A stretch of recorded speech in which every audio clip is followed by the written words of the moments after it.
हरे कृष्ण कृष्ण कृष्ण हरे हरे, हरे राम राम राम हरे हरे। ओम अज्ञानतिमिरान्धस्य ज्ञानाञ्जनशलाकया चक्षुरुन्मीलितं येन तस्मै श्रीगुरवे नमः। श्रीचैतन्यमनोभीष्टं स्थापितं येन भूतले स्वयं रूपः कदा मह्यं ददाति स्वपदान्तिकं।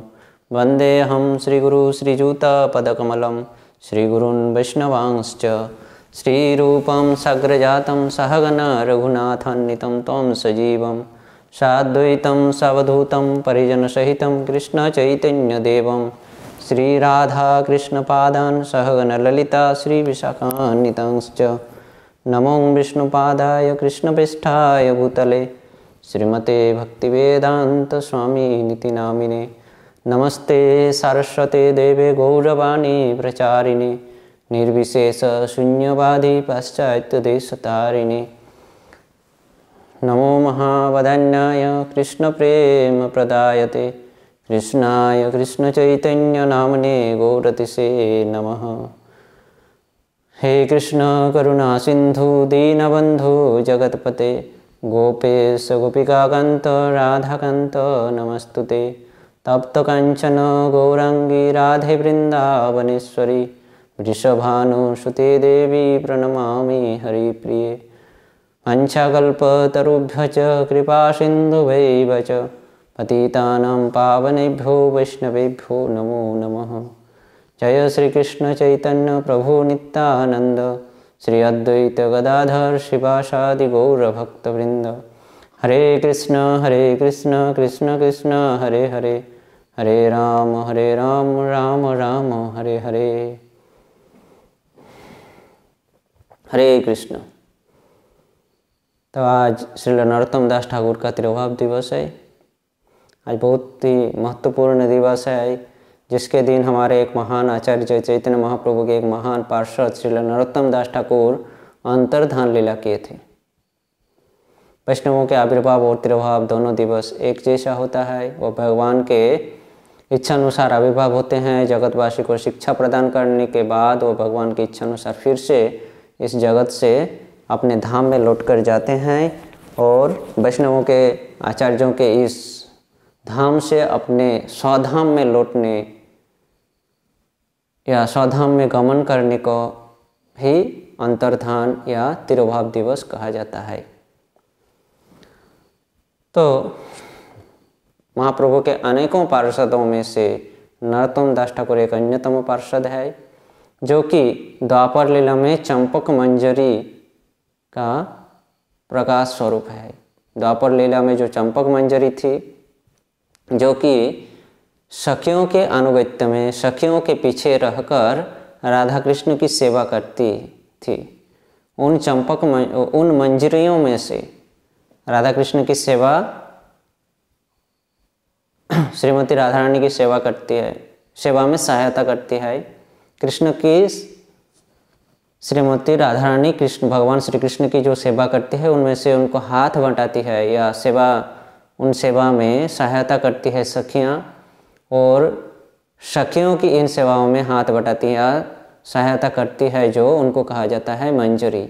तो ये अन्यतम एक मंजरी है, अनेकों मंजरियों में से एक अन्यतम मंजरी चंपक मंजरी, जो कि इस द्वापर लीला में चैतन्य महाप्रभु की लीला में नरोत्तम दास ठाकुर के रूप में आविर्भूत हुए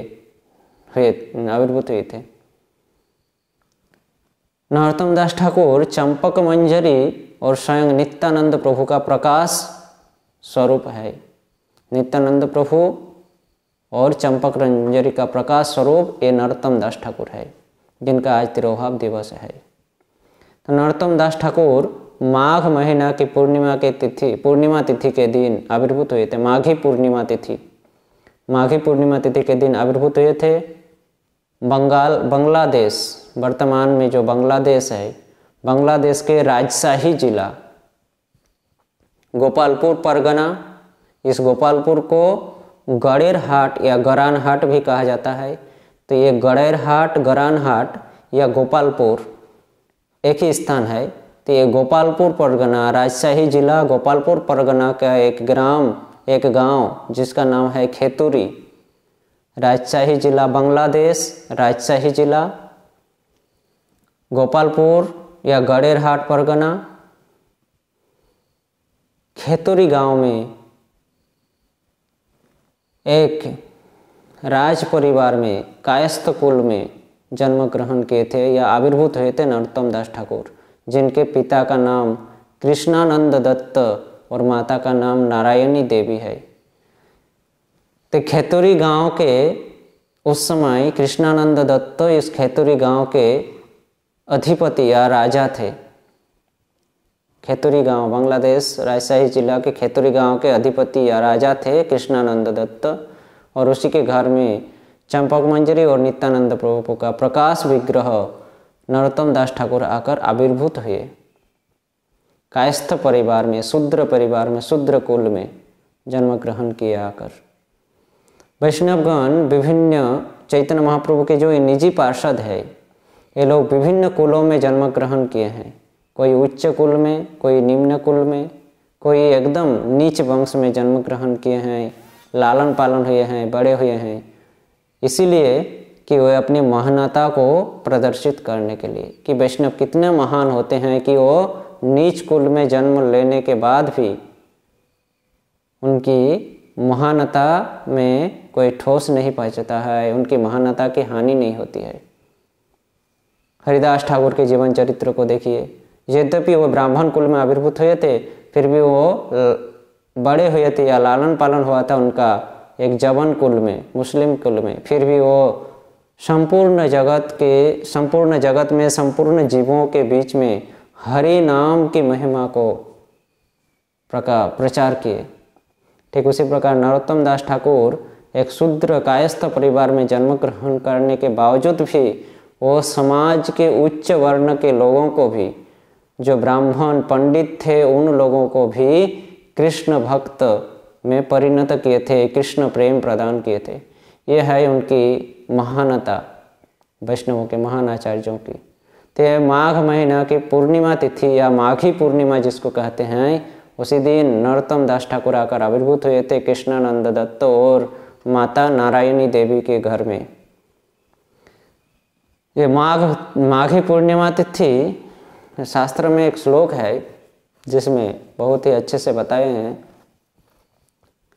कि भाद्रपदे कृष्णे त्रयोदश्यास्तु दापरम माघे च पूर्णमास्यम वै घोरम कलियुग स्मृतम। अर्थात भाद्रपदे कृष्णे त्रयोदश्यास्तु दापरम, भाद्रपद यानी भाद्र महीना के कृष्ण पक्ष की त्रयोदशी तिथि के दिन द्वापर युग प्रारंभ हुआ था। यानी द्वापर युग का पहला दिन था भाद्र महीना कृष्ण पक्ष त्रयोदशी तिथि। दूसरी लाइन में बता रहे हैं माघे च पौर्णमास्यम वै घोरम कलियुगा स्मृतम। यह घोर कलियुग जो है वह माघी पूर्णिमा तिथि के दिन प्रारंभ हुआ। अर्थात कलियुग का पहला दिन, ये पहला दिवस माघी पूर्णिमा तिथि है। तो ये भाद्र महीना कृष्ण पक्ष त्रयोदशी तिथि द्वापर युग का पहला दिवस है, और माघी पूर्णिमा या माघ मास की पूर्णिमा तिथि कलियुग का पहला दिवस है। इसी दिन कलियुग प्रारंभ हुआ था। इसलिए कह रहे हैं कि ये दोनों तिथियों के दिन, भाद्र महीना कृष्ण पक्ष की त्रयोदशी तिथि और माघ महीना की पूर्णिमा तिथि के दिन अगर हम कोई पुण्य कर्म करते हैं तो हमें अनंत फल प्रदान करते हैं। ये दोनों तिथि अनंत फल प्रदानकारी है। भाद्र महीना कृष्ण पक्ष त्रयोदशी तिथि और माघ महीना पूर्णिमा तिथि, दोनों दिन में हम अगर कोई पुण्य कर्म, दान इत्यादि, दान, कोई व्रत, पूजा पाठ, होम यज्ञ इत्यादि करते हैं, दान करते हैं, पुस्तक गीता वितरण, ग्रंथ वितरण करते हैं, या ग्रंथ वितरण और ग्रंथ अध्ययन करते हैं, भागवत इत्यादि ग्रंथ को अध्ययन करते हैं, कोई भी पुण्य कर्म अगर हम करते हैं तो हमें अनंत फल प्रदानकारी होते हैं। दूसरे दिनों से उन 2 दिवसों में हमें पूर्ण अनंत फल प्रदान मिलता है, उससे बहुत महिमा है। तो इसी दिवस माघी पूर्णिमा तिथि के दिन हमारे गौड़ीय संप्रदाय के महान आचार्य चैतन्य महाप्रभु के अन्यतम एक महान पार्षद, चंपक मंजरी और नित्यानंद प्रभु का प्रकाश विग्रह श्रील नरोत्तम दास ठाकुर आविर्भूत हुए। हम जैसे बद्ध जीवों को उद्धार करने के लिए, कृष्ण प्रेम प्रदान करने के लिए और कृष्ण भक्ति का मार्ग प्रदर्शित करने के लिए। तो आगे हम लोग देखेंगे कि किस प्रकार प्रिय पार्षद थे नरोत्तम दास ठाकुर।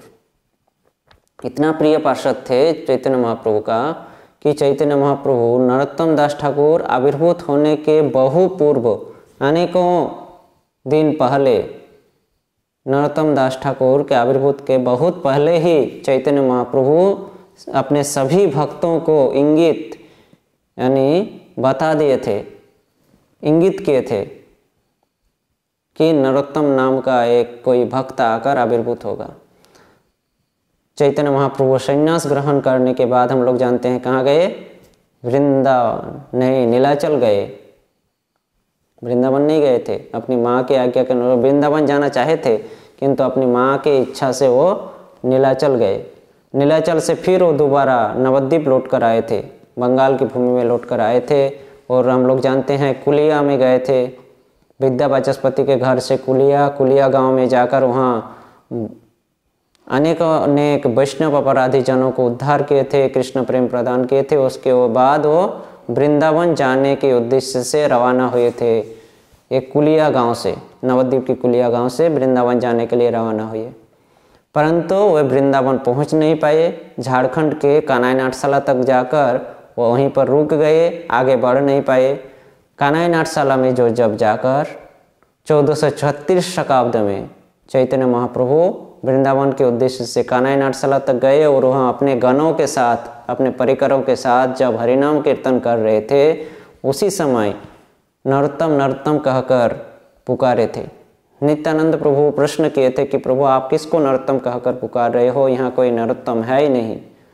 तब महाप्रभु कहे थे नित्यानंद प्रभु किस प्रश्न से जवाब दिए थे कि नरोत्तम का अभी जन्म ही नहीं हुआ है, इसके पहले ही मैं उसको आह्वान किया। कुछ दिनों के बीच में ही वो आकर इस बंग भूमि के मिट्टी में आविर्भूत हो जन्म ग्रहण करेंगे और सर्व जगतवासी को हमारा जो प्रेम धन है, कृष्ण प्रेम धन, और संपूर्ण जगतवासी के जीवों को प्रदान करेंगे, दान करेंगे। हे नित्यानंद प्रभु, महाप्रभु आगे कह रहे हैं, हे नित्यानंद, मैं अभी वृंदावन नहीं जाऊंगा, इसी कानाई नाट्यशाला में फिर से कानाई नाट्यशाला से लौटकर मैं बंग भूमि के उद्देश्य से रवाना करूंगा। क्यों ना? इसका वर्णन प्रेम विलास नामक ग्रंथ में इसका वर्णन अच्छे से कहे हैं। महाप्रभु नित्यानंद प्रभु को कह रहे हैं, प्रभु कहे गड़ेर हाट बड़ सुखेर स्थान, देखिले तुम्हार थाकिते हवे मन। महाप्रभु कह रहे हैं वह गड़ेर हाट जहाँ पर ये नरोत्तम दास ठाकुर आविर्भूत हुए थे, वह गड़ेर हाट परगना या गोपालपुर परगना, आज उसका नाम है, उस स्थान का नाम है गोपालपुर। वो परगना अभी भी है, गोपालपुर नाम हो गया है, गड़ेर हाट चेंज होकर गोपालपुर नाम हुआ है। तो गोपालपुर परगना या गड़ेर हाट, चैतन्य महाप्रभु के समय उस स्थान का नाम था गड़ेर हाट। तो चैतन्य महाप्रभु नित्यानंद प्रभु को कह रहे हैं कि ये गड़ेर हाट बहुत ही सुंदर स्थान है, हे नित्यानंद, अगर तुम उसको दर्शन करोगे तो वहाँ तुम्हारा रहने का मन करेगा। तो हे श्रीपाद, मैं आपको एक विवरण सुनाता हूँ, इसका वर्णन आप सुनते रहो। हमारा जो प्राण धन है, संकीर्तन रूपी प्राण धन, उसको मैं रखना चाहता हूँ। इस गौड़ देश में मैं अपने प्राण धन को रखना चाहता हूँ, संकीर्तन रूपी प्राण धन को रखना चाहता हूँ। मैंने हमारा यह संकीर्तन रूपी प्राण धन या इस संकीर्तन को हमने नवद्वीप में प्रकाश किया, परंतु मैं गौड़ देश को छोड़कर नीलाचल वासी हुआ हूँ। महाप्रभु कह रहे हैं, प्रेम विलास ग्रंथ में वर्णन है, नवद्वीपे संकीर्तन होइल प्रकाश, गौड़ देश छाड़ी हमार नीलाचले वास। नवद्वीप में संकीर्तन का प्रकाश हुआ परंतु गौड़ देश छोड़कर नीलाचल में मैं वास किया हूँ। मैं नीलाचल वासी हुआ हूँ, मैं गौड़ देश को छोड़कर। अतःपर संकीर्तन चाही राखी बारे, गौड़ेर हाटे थुई वो प्रेम कोहिल तुम्हारे। अतः मैं अपना संकीर्तन रूपी इस धन को मैं रख कर जाना चाहता हूँ। अतः गौड़ेर हाट में जाकर मैं मेरा इस प्राण धन को वहाँ संचय करके रखूँगा, ताकि आगे भी इस संकीर्तन रूपी धन को कोई प्राप्त कर सके, इसके लिए मैं अभी से संचय करके रखूँगा। तो महाप्रभु की इस बात को सुनकर कहे कि बहुत अच्छी, नित्यानंद प्रभु कह रहे हैं कि बहुत अच्छी बात है, आप अपना धन को संचय करके रखोगे भविष्य के जीवों के लिए, भविष्य के व्यक्तियों के लिए, बहुत अच्छी बात है। परंतु मेरा एक कहना है, नित्यानंद प्रभु कह रहे हैं, गौड़ेर हाटे प्रेम प्रभु केमने राखिबा, पात्र के बा अच्छे तारे हेनो प्रेम दीपा। गौड़ेर हाट में आप जाकर अपना धन को रखना चाहते हो, प्रेम धन को, तो आप गौड़ेर हाट में जाकर कैसे रखोगे? वहाँ ऐसा कौन सा पात्र है जिसको आप अपना धन प्रदान करोगे, जिसके पास आप अपना धन संचय करके रखोगे? ऐसा कौन सा पात्र है गौड़ेर हाट में? कोई मूल्यवान वस्तु को हम अच्छे व्यक्ति के पास या अच्छे जगह में स्टॉक करके संचय करके रखते हैं, ताकि भविष्य में हमारे परवर्ती में, हमारे भविष्य में जो है वो भी उसको ग्रहण कर सकें, प्राप्त कर सकें। इसके लिए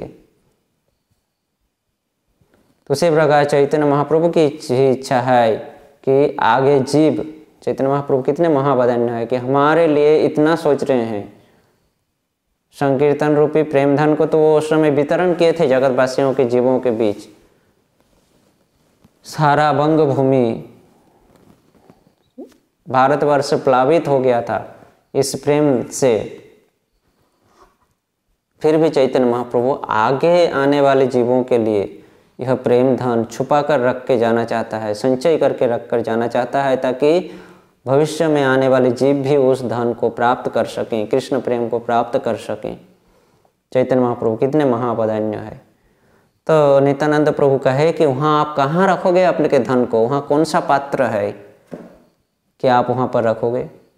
तो महाप्रभु कह रहे हैं, प्रभु कहे जाबो तो तुम्हें आछो विराजमान, ताबो तो हमारे प्रेम नहे अंतर्धान। महाप्रभु नित्यानंद प्रभु को कह रहे हैं, हे नित्यानंद, जब तक तुम विराजमान हो इस पृथ्वी पर, इस जगतवासी जीवों के बीच में, जब तक आप विराजमान हो नित्यानंद, तब तक यह मेरा जो प्रेम है, यह प्रेम अंतर्धान नहीं होगा, यानी यह मेरा प्रेम नष्ट नहीं होगा, समाप्त नहीं होगा जब तक तुम हो। नित्यानंद प्रभु को कह रहे हैं, परंतु तुम्हारे अवर्तमान में जब तुम नहीं रहोगे तब इस प्रेम का क्या होगा? इसलिए मैं यहाँ छुपा कर संचय करके रखना चाहता हूँ। नित्यानंद प्रभु कह रहे हैं, बहुत अच्छी बात है, पात्र स्थान ए प्रेम राखे ले से है, अपात्रे पोड़िले प्रेम है अपचय। बहुत अच्छी बात है, मेरे जाने के बाद प्रेम का अपचय होगा, प्रेम अंतर्धान हो जाएगा, नष्ट हो जाएगा, इसके लिए आप रखना चाहते हो। परंतु हे प्रभु, नित्यानंद प्रभु कह रहे हैं, हे प्रभु, उचित पात्र या उत्तम स्थान पर, उत्तम पात्र पर अगर वस्तु को रखा जाता है तो वह संचित रहता है, परंतु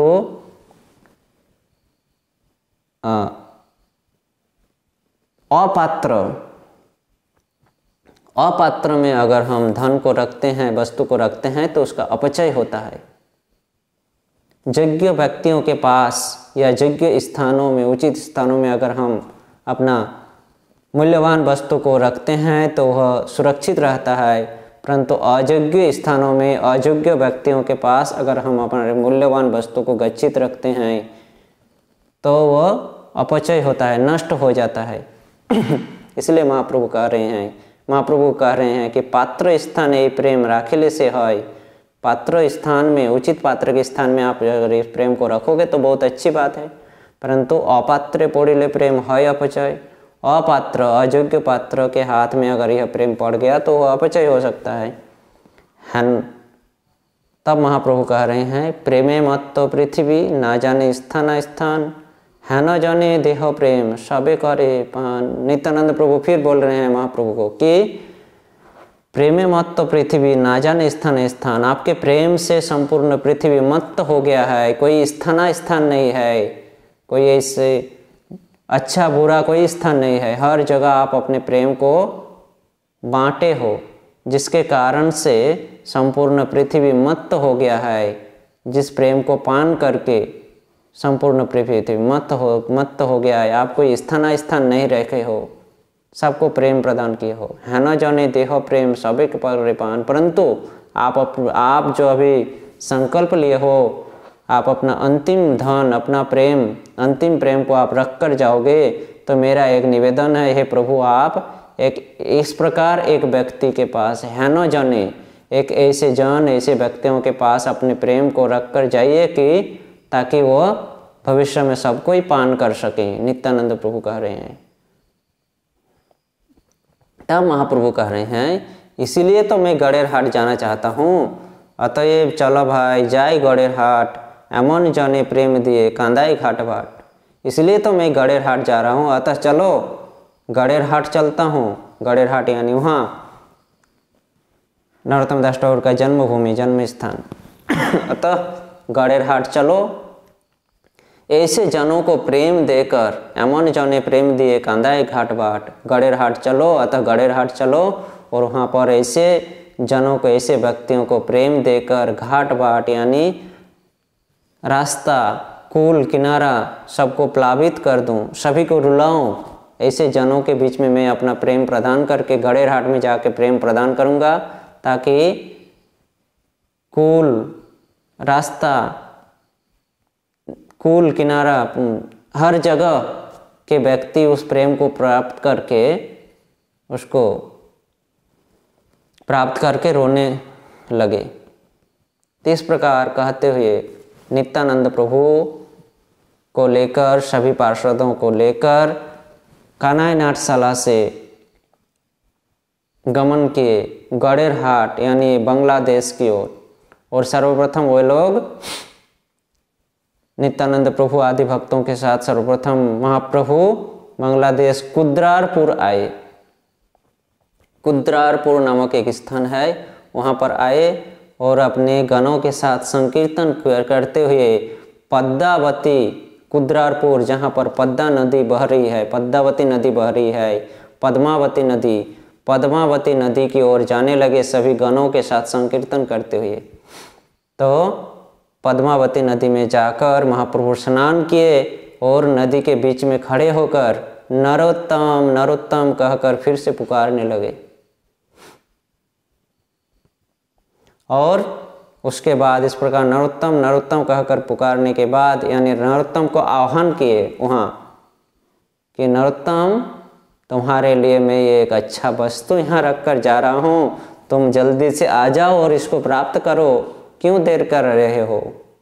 इस प्रकार का आह्वान करके अपना जो प्रेम धन था उनको पद्मावती के गर्भ में यानी पद्मा नदी के गर्भ में, पद्मा नदी के जल के अंदर अपना प्रेम को रखे महाप्रभु। जैसे ही प्रेम को वहाँ पर रखें, प्रेम गिलबिलास ग्रंथ के अनुसार वहाँ वर्णन कर रहे हैं कि महाप्रभु जैसे ही अपने प्रेम को पद्मावती के गर्भ में, वो पद्मा नदी के गर्भ में रखे अपने प्रेम को, महाप्रभु पद्मा नदी का जो जल था वो नदी से बाहर उछलकर बाहर आने लगा और नदी से बाहर आकर कुद्रारपुर नामक जो स्थान था वहाँ के जो रास्ता था, राजपथ इत्यादि प्लावित हो गया, भर गया। बाढ़ के दिन जैसे भर जाते हैं पानी से, तो उसी प्रकार महाप्रभु की इस प्रेम वन्या के कारण पद्मावती में बाढ़ आ गए। बाढ़ के कारण राजपथ, सारा गांव डूबने लगा। ग्रामवासीगण, वहाँ के कुद्रारपुर के जो लोग थे, कुद्रारपुर और आसपास के जो लोग थे, गांव के पद्मा के किनारे जो बैठे हुए थे, बसे हुए थे, वे लोग भयभीत होने लगे, इधर उधर भागने लगे कि असमय में बाढ़ कैसे आ गई। बाढ़ तो बारिश में आता है। हम लोग देखे हैं कि ये पद्मा नदी का जल बारिश के टाइम बाहर आता है, परंतु अभी तो बारिश का मौसम है ही नहीं, ये ऑफ सीजन में कैसे बाढ़ आया। यह देखकर भयभीत होकर सभी लोग भागने लगे। यह दशा देखकर नित्यानंद प्रभु कहने लगे, प्रेम विलास ग्रंथ के अष्टम विलास में इसका वर्णन है। श्रीपाद नित्यानंद प्रभु कह रहे हैं महाप्रभु को, श्रीपाद बोलेन प्रेम भालो राखो प्रभु, ग्राम उजाड़ है यह नहीं देखी कभू। आप अपने प्रेम को रख रहे हो, बहुत अच्छी बात है, परंतु इसके पहले आप सभी को और अनेकों जनों को प्रेम प्रदान किए हो, अनेकों स्थानों में आप प्रेम प्रदान किए हो, परंतु आज आप पद्मा के गर्भ में अपने प्रेम को प्रदान किए और इसके कारण से पद्मावती का जल बाहर आकर सभी गांवों को, राजपथों को उजाड़ करने लगा, डुबाने लगा। इस प्रकार तो मैं कभी नहीं देखा था। आज क्यों ऐसा हो रहा है? सभी गांव के ग्रामवासी भयभीत हो रहा है, सभी रास्ता, राजपथ इत्यादि सभी जल से भर गया है। ये आपकी किस प्रकार की लीला है प्रभु? इस प्रकार नित्यानंद प्रभु कह रहे हैं। नित्यानंद प्रभु की इस अनुनय विनय से, इस प्रार्थना से महाप्रभु क्या किए? पद्मावती को आह्वान किए। कैसे? न प्रभु कहे पद्मावती धर प्रेम लह, नित्यानंद सह प्रेम। प्रभु कहे पद्मावती धर प्रेम लह, नरोत्तम नामे पात्र प्रेम तारे दिह। पद्मावती को आह्वान करके कह रहे हैं महाप्रभु, हे पद्मावती धर प्रेम लह, हे पद्मावती पकड़ो मेरा इस प्रेम को, मैं तुम्हें दिया, तुम इसको पकड़ो, इसको ग्रहण करो, इसको संचय करके रखो। नरोत्तम नामे पात्र प्रेम तारे दिह, इसको तुम संचय पर पकड़ो, मैं तुमको मेरा धन दे रहा हूँ, यह धन तुमको मैं दे रहा हूँ, इसको तुम ग्रहण करो, धरो, पकड़ो। और नरोत्तम नामक एक पात्र जब आएगा तब तुम मेरा यह प्रेम उसको दान करना। नित्यानंद सह प्रेम राखिल तमा स्थाने, पद्मा जत्न करी यह तुम्हें राखिबा गोपने। हे पद्मावती, आज मैं नित्यानंद के साथ यह प्रेम, नित्यानंद के साथ मैं अपना प्रेम आपके पास रख कर जाता हूँ। यह प्रेम तुम अत्यंत यत्न के साथ गोपन रूप से छुपा कर रखना, अत्यंत यत्न के साथ छुपा कर रखना, जिस तिस के पास वितरण न करना। तब पद्मावती महाप्रभु के इस आह्वान से स्वयं पद्मावती वहाँ प्रकट हुए। पद्मा जो जिस प्रकार गंगा नदी के अधिष्ठात्री देवी गंगा जी है, उसी प्रकार पद्मावती नदी का, पद्मा नदी की अधिष्ठात्री देवी है पद्मावती। तो माता पद्मावती वहाँ पर महाप्रभु के आह्वान से आविर्भूत हुई और वहाँ पर प्रकट होकर महाप्रभु से प्रार्थना करने लगी, निवेदन करने लगी। पद्मावती कह रही है, पद्मावती बोले प्रभु कर निवेदन, केमन नहीं जानिबो कार नामे नरोत्तम। पद्मावती महाप्रभु से निवेदन कर रहे हैं, हे प्रभु आपसे मेरा एक निवेदन है, मैं इसे कैसे जान पाऊंगा कि किसका नाम नरोत्तम है? आपने जो मुझे प्रेम पकड़ने के लिए कहा और नरोत्तम को देने के लिए कहा, तो मैं कैसे जानूंगा कि कौन नरोत्तम है? क्योंकि मेरे इस जल में तो कितने व्यक्ति बाल वृद्ध, आबाल वृद्ध आकर स्नान करते हैं, तो मैं कैसे समझूंगा कि कौन नरोत्तम है? तब महाप्रभु आगे कह रहे हैं, जहाँ परसे तुम्हें अधिक उछलिबा, से नरोत्तम प्रेम तारे तुम्हें दिवा। हे पद्मावती, जिनके स्पर्श से तुम अपनी साधारण अवस्था से ज़्यादा उछलोगे, जिस दिन जिसके स्पर्श से तुम अपनी साधारण अवस्था से ज़्यादा उछलोगे, तभी तुम समझ पाओगे कि यह व्यक्ति नरोत्तम है, और तभी तुम मेरा यह संचित धन, प्रेम धन उसको प्रदान करना। तुम जो बोल रही हो पद्मावती, तुम जो बोल रही हो अनगिनत आबाल वृद्ध स्नान करने के लिए आते हैं, तो उन अनगिनत व्यक्तियों में से एक ऐसा व्यक्ति होगा जिनका स्पर्श मात्र से, वह व्यक्ति जब आपके इस जल को स्पर्श करेगा, उसके स्पर्श मात्र से ही तुम्हारा यह जल अपनी साधारण अवस्था से ज़्यादा उछलने लगेगा, बाहर आने लगेगा नदी से, और तभी तुमको पता चलेगा कि यह नरोत्तम है, और तभी तुम मेरा यह प्रेम उस नरोत्तम को प्रदान करना। प्रभु प्रभु कहे এই सब जे कहिला तुमी এই घाटे राखो प्रेम आज्ञा दिलो आमी। इसके बाद महाप्रभु पद्मावती से कह रहे हैं कि हम दोनों के बीच, पद्मावती को कह रहे हैं महाप्रभु कि हम दोनों के बीच में जो बात हुआ यह बात को तुम छुपा कर रखो, जिसके तिसके सामने बताना मत। इसको तुम छुपा कर रखो जितने दिन तक नरोत्तम नहीं आ रहा है। इस घाट में, इस स्थान में, इस घाट में, तुम्हारे इस स्थान में, तुम्हारे इस घाट में मैं अपना प्रेम को रख कर जा रहा हूँ। मेरा यह आज्ञा है, तुम इसको सुरक्षित करके रखो और छुपा कर रखो, गोपन करके रखो। जिस तिस के पास प्रकाश मत करो, जिस तिस को दान मत करो।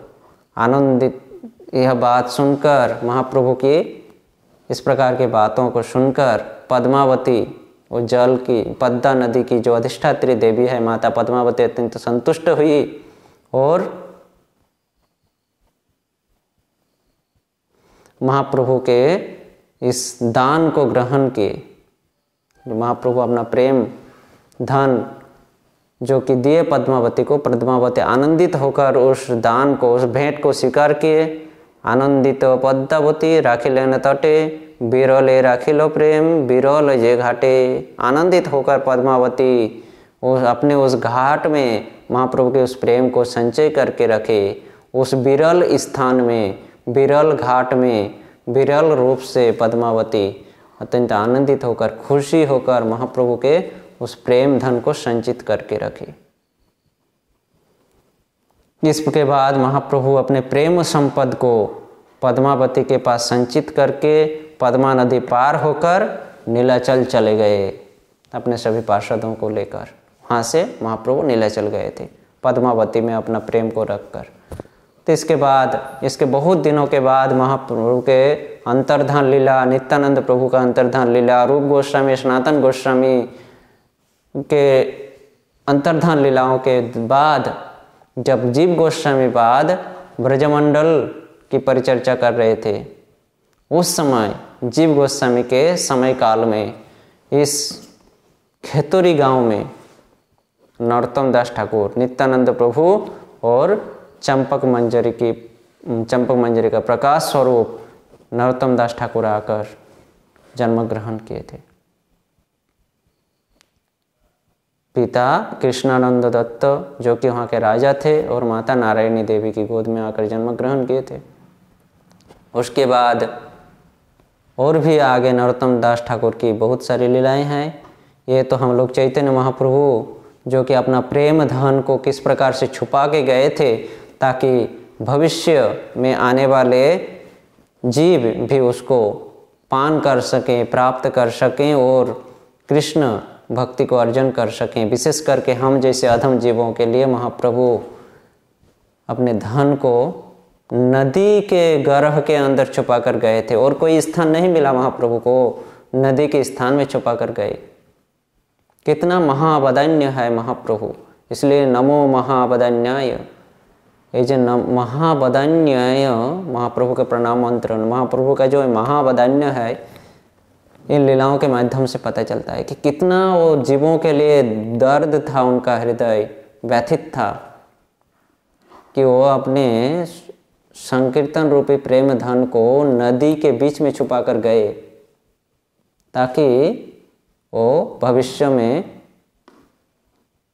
जीव उसको प्राप्त कर सकें। और ऐसा नहीं नदी के अंदर छुपा कर गए और नदी में जो भी जाएगा उसको लोट-पोट कर लाएगा जिसको जितना जरूरत है, नहीं, किसी एक को माध्यम बना कर के गए जिसके माध्यम से हम उस प्रेम को प्राप्त कर सकें।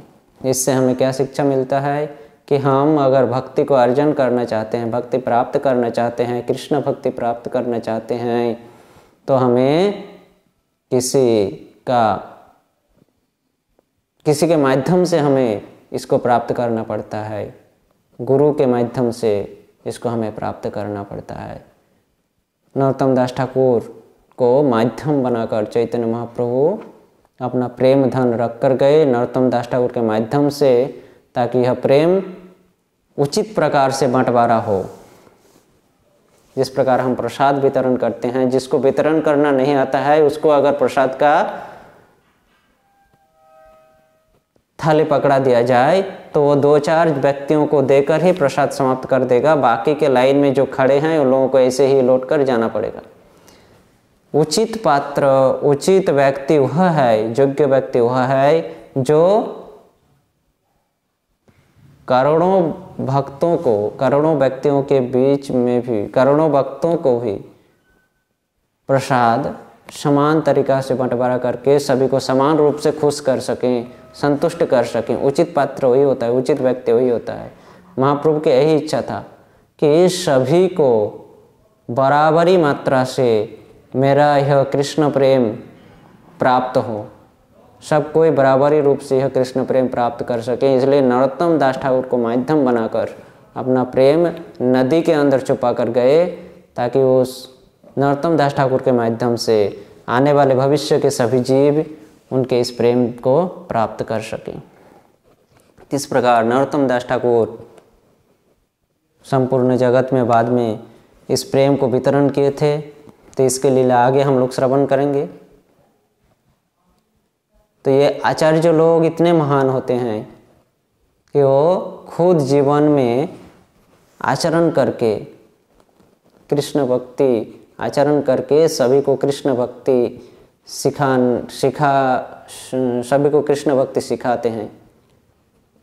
श्रील प्रभुपाद के लीलामृत से हम लोग जानते हैं कि किस प्रकार श्रील प्रभुपाद अपने जीवन को न्यौछावर करके, अपने जीवन का सब कुछ सर्वस्व त्याग करके, अपना धन, अपना जन, परिवार, सज्जन सब कुछ त्याग करके, अपने लिए कुछ न सोचकर अकेले जलपथ में मालवाही जहाज में चढ़कर अकेले पाश्चात्य में गमन किए और वहाँ पर जाकर पाश्चात्य वासियों के बीच में चैतन्य महाप्रभु की इस वाणी को प्रचार करके उन लोगों को कृष्ण भक्त में परिणत किए, कृष्ण प्रेम प्रदान करके उन लोगों को महान वैष्णवों में परिणत किए।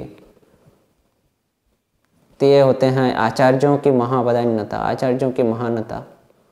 वे ताकि किसी भी कुल में जन्म ग्रहण करें उनकी महानता में ठोस नहीं पहुंचता है। इसलिए हमारा कर्तव्य है इन महान आचार्यों के चरणों का, पदांकों का अनुसरण करके भक्ति के मार्ग में अग्रसर हो। इसके फलस्वरूप ही हम अपने जीवन को सफल बना सकते हैं। विदेश में जाकर उच्च शिक्षा प्राप्त करके, उच्च पदों को लाभ करके हम अपने जीवन को सफल नहीं बना सकते हैं। हम अपने जीवन को तभी सफल बना सकते हैं जब हम कृष्ण भक्ति, कृष्ण प्रेम को लाभ करेंगे।